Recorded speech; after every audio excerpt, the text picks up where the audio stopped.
Cik. Udah dia kirim. Betul. Lah kirim.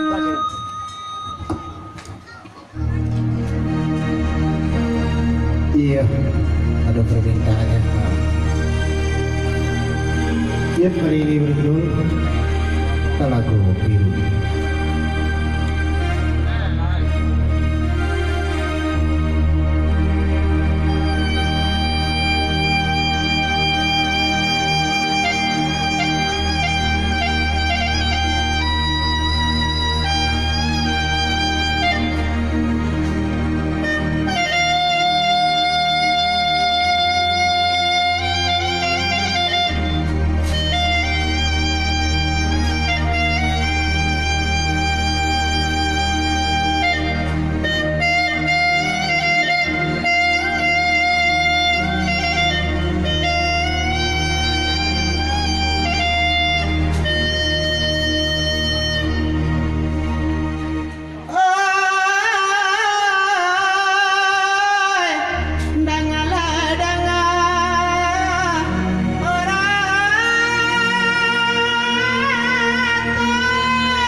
DPR 1 Jere.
Iya, lagu biru.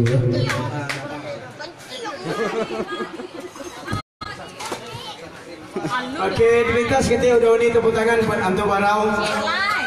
Iya. Sebuah lagu Minang Salung yang sangat luar biasa di ranah Minang. Alah ada kok dah nyumbang lah.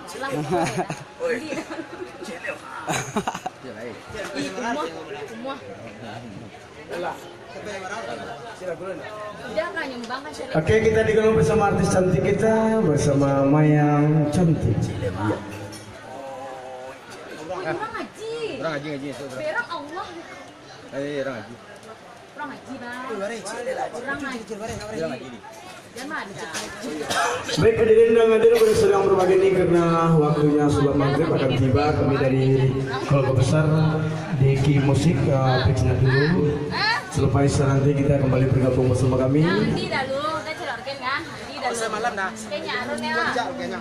Mantap mah. Mantap. Apa sih